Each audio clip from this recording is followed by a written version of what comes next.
As of 11:59 tonight, all residents in metropolitan Melbourne and the Mitchell Shire must wear masks outside their homes or risk receiving a $200 fine.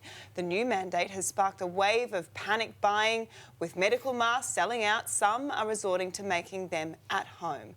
But there's increased confusion over what materials to use and whether or not they're effective. Dr. Brad McKay joins us now with more. Dr. Brad, see you've surgically brought your professional mask from your surgery there.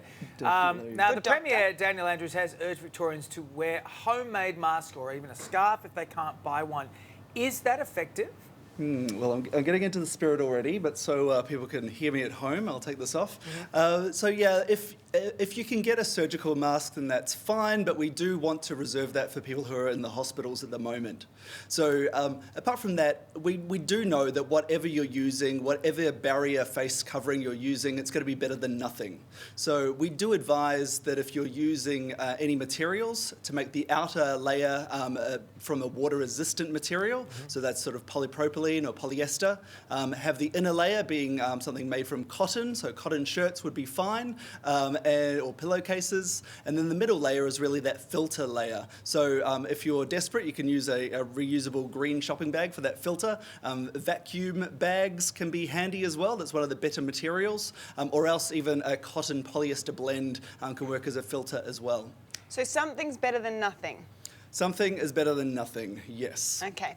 A few concerns have been circulating about wearing masks. Dr. Brad, can it reduce your oxygen levels? Yeah, this is a bit ridiculous. So we've had health professionals and different people in occupations all around the world for hundreds of years using face masks, and we're not dropping dead.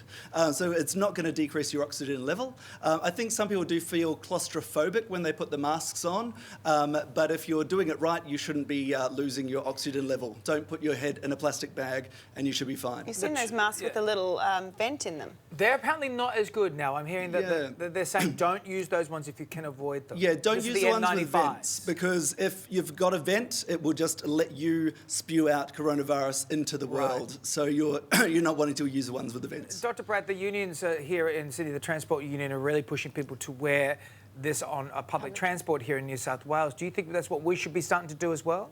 Yeah, I think in New South Wales we should certainly be getting our masks ready. The numbers are sort of teetering on the edge. If they continue to go up, then definitely I would really advocate for people to be wearing masks. Should we just do it anyway, just to be cautious? I mean, isn't it better to be... We've gone through this once. Don't we better be forewarned? Yeah, so if there's not much circulating virus, then there's not much point in wearing a mask. But if the numbers are rising and if there's potentially virus around, then yeah, there's no harm in wearing a mask. It's going to be beneficial. So I would encourage people all around Australia to sort of start to wear masks, or at least prepare for it if the numbers go up. We're all still waiting for this vaccine, and this week researchers at the University of Oxford published results from their COVID-19 vaccine trial. Does it look promising?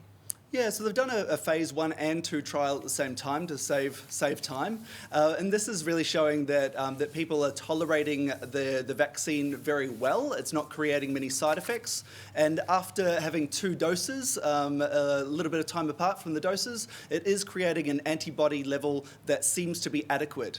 But then the next step is going to a phase 3 trial and seeing if this works in the real world. So it's still we're still waiting to see if this is helpful in real life to protect against SARS-CoV-2. Well, Dr. Brad, you take your sexy mask and you go back to your work. We'll good to see go you. back to the clinic. Wow, you're such a pro. Great to have you on, buddy.